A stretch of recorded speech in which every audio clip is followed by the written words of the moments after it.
हाँ दोस्तों, आइए आज हम लोग बात करेंगे स्किल मैनेजमेंट के ऊपर। हमेशा की तरह मैं आपका doctor Jitendra Pandey skill management के ऊपर, सीक्रेट ऑफ सक्सेस और लाइफ मैनेजमेंट के ऊपर कुछ नई चीजें लेकर के आता हूँ।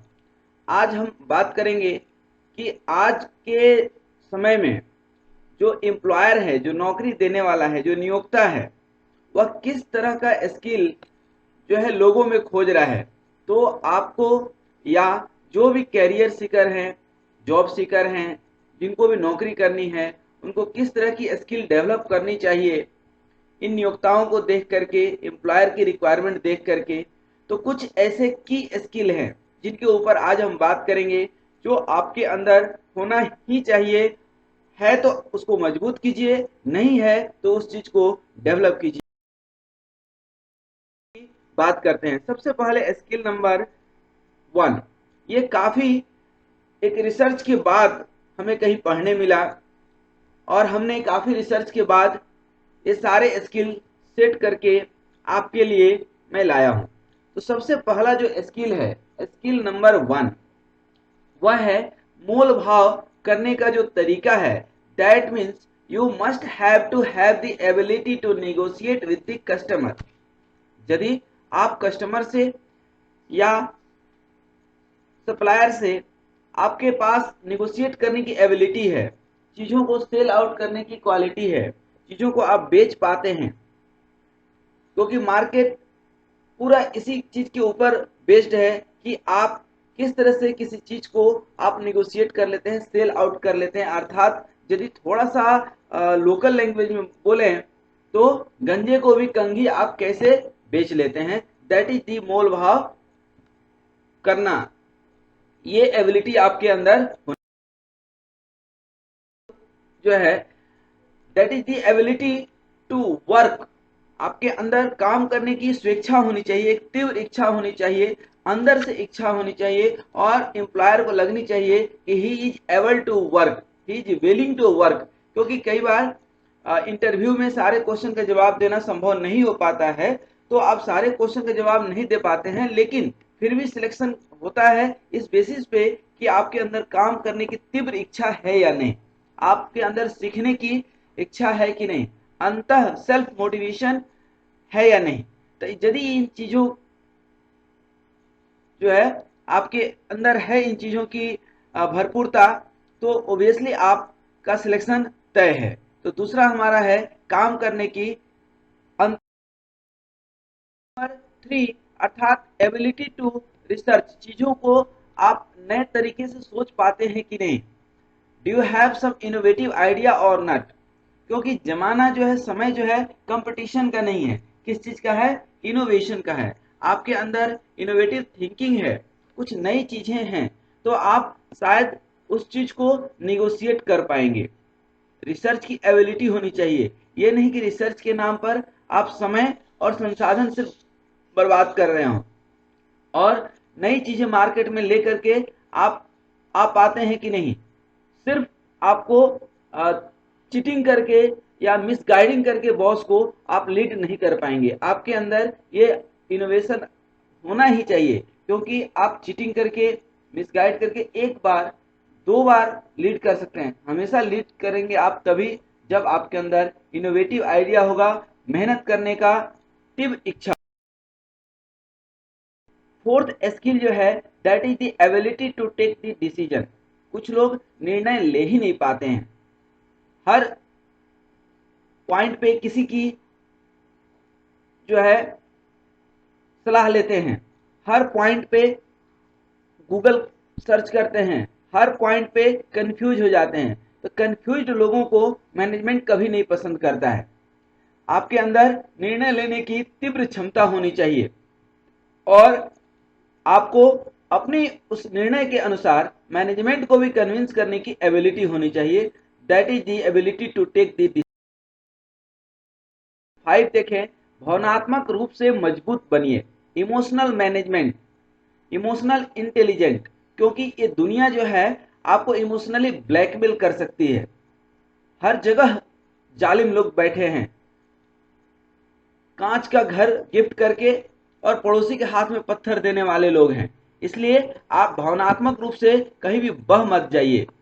इस चीज को आज के डेट में कंपनी प्रिफर करती है, खास करके जब आईक्यू और ईक्यू की बात आती है। एक होता है इंटेलिजेंट क्वेश्चन, एक होता है इमोशनल क्वेश्चन। ईक्यू आज की डेट में ज्यादा इफेक्टिव है रेदर देन आईक्यू। तो आप भावनात्मक रूप से मजबूत बनिए, और जरूरत भी है, क्योंकि ये एम्प्लॉयर की अपनी एक सोच बनती जा रही है, और शायद मेरे हिसाब से भी बहुत हद तक। स्किल नंबर 6 की बात करें तो सभी के साथ तालमेल बनाने की क्षमता रखिए। Maintain your relation management, relationship जो है आप बनाने की कोशिश कीजिए। मैं ये नहीं बोल रहा हूं कि सबको खुश रखने की कोशिश कीजिए, सबको खुश रखना बहुत मुश्किल है, लेकिन एक तालमेल खास करके टीम के अंदर बनाना बहुत जरूरी है। यदि वो तालमेल नहीं है तो टीम का सक्सेस होना बहुत मुश्किल है, क्योंकि हर एक बंदा टीम के सक्सेस के लिए जिम्मेदार है। यदि एक बंदा भी वहां से छूट गया, अर्थात सफलता छूट गई। तो तालमेल बिठाने की कोशिश कीजिए, चीजों को एडजस्ट और कंप्रोमाइज करने की बिल्कुल कोशिश कीजिए, तो ही आप सरवाइव भी कर पाएंगे और लीड। स्किल नंबर 7, साधन संपन्न। हर चीज के लिए एम्प्लॉयर के ऊपर, छोटी छोटी चीज के लिए एम्प्लॉयर के ऊपर डिपेंडेंट होना। आपको कहीं पे मार्केटिंग जॉब है या कहीं पे आपको जाना है, हर चीज के लिए आप गाड़ी की जो है डिमांड करेंगे तो एम्प्लॉयर में बी एंग्री। आप खुद से अपनी साधन संपन्नता बनाने की कोशिश कीजिए, चीजों को आप सहेजिए, रिसोर्स खुद क्रिएट कीजिए। हर एक रिसोर्स आप कंपनी से मांगेंगे तो यह संभव नहीं है कि आपकी हर एक डिमांड पूरी हो जाए। एक हो सकती है, दो हो सकती है। तो आप एक तो दो चीजें यहाँ पे, या तो आप रिसोर्सेस अपने लिए खुद क्रिएट कीजिए, आइदर इन हाउस और out house, out of box जा करके। और दूसरा यह है कि जो रिसोर्सेस अवेलेबल हैं उसके अंदर काम करने की जो है आप जो है एबिलिटी डेवलप कीजिए, उसके अंदर जो है आप चीजों को मैनेज कर लीजिए। लोगों की जो है कन्विंस करने की क्षमता आपके अंदर होनी चाहिए, क्योंकि आपके ऊपर कोई टारगेट है। यदि आप कन्विंस नहीं कर पाएंगे, सपोज कीजिए आप मार्केटिंग में है या इंश्योरेंस में है, तो आपको कन्विंस करना है पड़ेगा, आपको वो शो करना पड़ेगा कि आप क्यों बेहतर हैं या आपका कोई प्रोडक्ट क्यों खरीदे, ठीक है। तो अपने टीम में भी और बाहर में भी, मार्केट में भी आपको लोगों की साधने की जो है एबिलिटी होनी चाहिए। 9, सेल्फ कॉन्फिडेंस।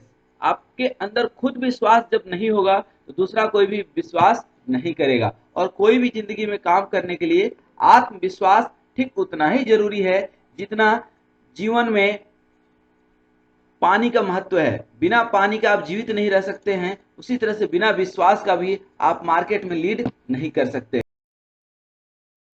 देखिए, कभी भी आप मार्केट में जाएंगे तो आपको प्रशंसा भी मिलेगी और आलोचना भी मिलेगी। तो कौन व्यक्ति प्रशंसा में ही आलोचना कर रहा है, क्योंकि मार्केट कुछ इस तरह से चेंज हो गया है कि व्यक्ति ऐसा लगता है कि प्रशंसा कर रहा है, आपको खुश करने की कोशिश कर रहा है, जबकि वह भरी मीटिंग में हो सकता है आपको आलोचना कर रहा हो, आप क्रिटिसाइज कर रहा हो। तो हमारे कई सारे वीडियो है क्रिटिसिज्म मैनेजमेंट पे, तो उन चीजों को सीखिए। और यदि कोई पब्लिकली आलोचना कर रहा है तो उन चीजों को एब्जॉर्व कीजिए, बदला लेने की भाव जो है मत पैदा कीजिए। आप अलग तरीके से वो लीजिए, रिएक्ट तुरंत मत कीजिए, उसको समझिए कि वो क्यों आलोचना कर रहा है, किस तरह से कर रहा है, उसी तरह से आपको रिस्पॉन्ड करना है, न कि 11, क्रिएटिविटी। आपके हर एक्टिविटी में क्रिएटिविटी दिखनी चाहिए। क्रिएटिविटी रहेगी तो ही आप लीड कर पाएंगे। That means ability to think different, ability to do something different, work manner should be different with the time. समय के साथ आपके अंदर जो है काम करने के जो तरीके होने चाहिए वो थोड़ा डिफरेंट होना चाहिए, जल्दी होना चाहिए लेकिन सही भी हो। सोचने की क्षमता, एबिलिटी टू थिंक, चिंता नहीं करनी है, चीजों को नए नए तरीके, नए नए आयाम में सोचने हैं, ठीक है। आज के समय में जिसको सोचने की एबिलिटी है उसकी ही क्रिएटिविटी भी झलकती है। तो चीजों को डिफरेंट तरीके से सोचें, समस्याओं का समाधान किस तरह से आप कर सकते हैं, वो हैबिट आपके अंदर होनी चाहिए। थोड़ा सा शांत आप होकर सोचेंगे तो शायद सॉल्यूशन बिल्कुल मिले। कॉम्प्लेक्स प्रॉब्लम्स लाइफ में आते रहते हैं, आपके जॉब में भी आएंगे। एम्प्लॉयर ये चाहता है कि जो भी जटिल समस्या है आप खुद उसको सुलझाने की कोशिश कीजिए। ये नहीं कि कोई भी समस्या आप लेकर गए और मैनेजमेंट के सामने खड़े हो गए कि साहब ये समस्या है। यदि साहब ही समझा लेते तो फिर आपको सैलरी क्यों देते।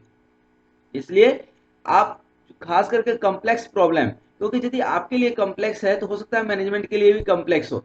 देखिए कोई समस्या बहुत आसान है तो कोई भी सुलझा लेगा और आप चाहेंगे मैनेजमेंट के पास जाए तो मैनेजमेंट भी उसको सुलझा लेगा।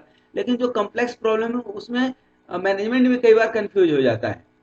तो बजाय कि उससे हम समस्या का समाधान पूछें, आप खुद समस्याओं को सुलझाइए और आप अपने आप को प्रोजेक्ट कीजिए कि I have resolve such kind of problem. तो लोगों को लगेगा, एम्प्लॉयर को लगेगा कि नहीं आपके अंदर वह एबिलिटी है कि आप चीजों को मैनेज कर पा रहे हैं, चीजों को आप हैंडल कर पा रहे हैं। अदरवाइज हर एक प्रॉब्लम आप मैनेजमेंट के पास लेकर के जाएंगे तो मैनेजमेंट में भी एंग्री, यार हर एक चीज लेकर के हमारे पास ही आ जाता है तो तुम्हारी जो है इसकी जरूरत क्या है। ठीक है। और जो है पड़ाव पे हम लोग हैं, that is the skill number 14, मजबूत कार्य नीति।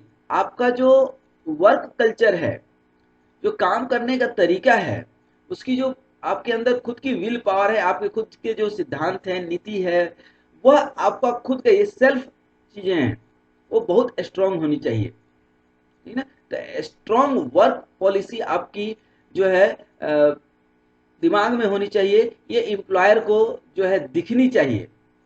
ठीक है। तो एम्प्लॉयर को दिखेगा तो चीजों को समझ पाएगा और शायद आपको सिलेक्ट कर पाए। ठीक है ना।